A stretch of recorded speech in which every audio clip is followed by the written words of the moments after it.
Hello snowboarders of the internet, I'm your host Avran LeFeber, and in this video we're going to be reviewing the Roam Warden. This board features Roam's fusion camber, which is basically micro cam rocker, so you've got an abundance of camber with a minimal rocker in the tip and the tail.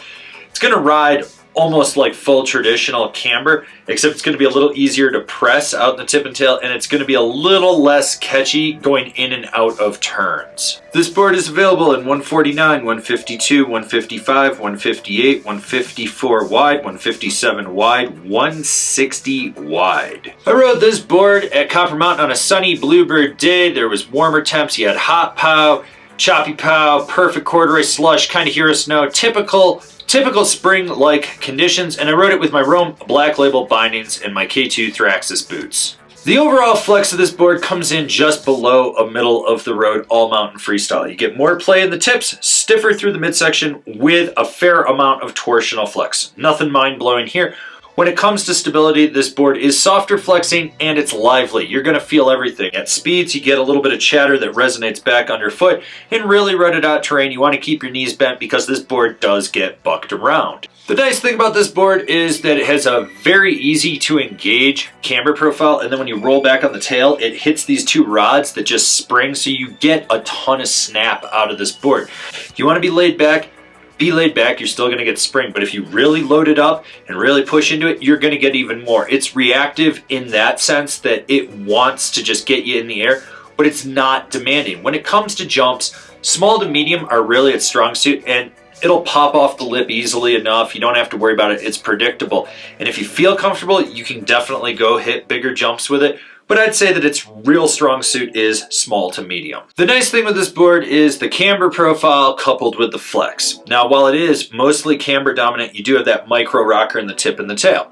So that's the sweet spot you want to be aiming for when you press into this board, whether you're on the nose or the tail, you're getting sideways, you're spinning around or whatever. And when you do, there's a little bit of fight, and I mean just a little bit, from the camber profile and from the rods. But when you want to disengage that butter, those rods take over and it snaps you back out and you go on your way. Now when it comes to jibbing, it's the same thing. It locks in and it holds a press. When you hit the end of the feature, you can spring right out of it. You don't have to worry about it. And when you go sideways, it just cradles right around the feature and just feels smooth and secure. It's like a park board that you've ridden 100 times. You know what you're going to get with it. You know, I won't say this is the most rigid board for carving on. I mean, it's pretty obvious from this review that it's not. But it has a smooth edge-to-edge transmission. You can just feel how this board rolls in and out of turns. And with the fact that it's mostly camber dominant, you can load it up, push your knee into the center, and drive it off the tail when you apex your carve. With that said, there's still limitations with this board. You can overflex it and get it to kick out.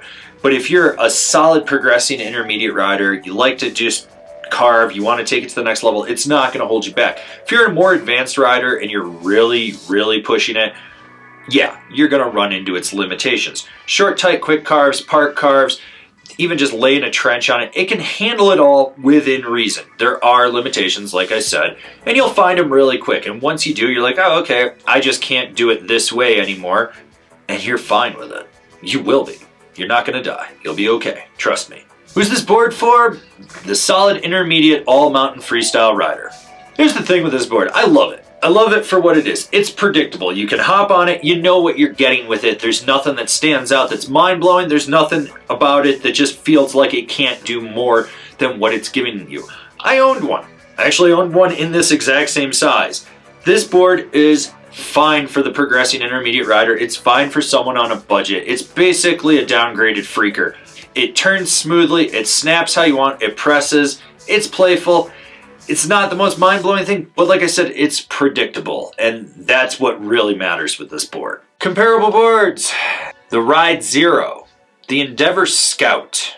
Binding recommendations: the Roam Vice, the K2 lineup, the Ride C6. This has been my review of the Roam Warden. Do you agree? Do you disagree? Do you own one? Are you going to buy one? Leave me a comment down below. Let's have a conversation about this snowboard. If you're new here, remember to subscribe, click the bell, get those notifications. That way you're not missing any of the videos we got coming out for all you snowboarders of the internet. And If you really like what we're doing over here and you want to support us further, swing on over to Angry Snowboarder VIP and become a member. Sure, I could tell you more here, but I got a video over there that explains it so much better. As always, been your host, Avran LeFeber, and I'll see you in another video.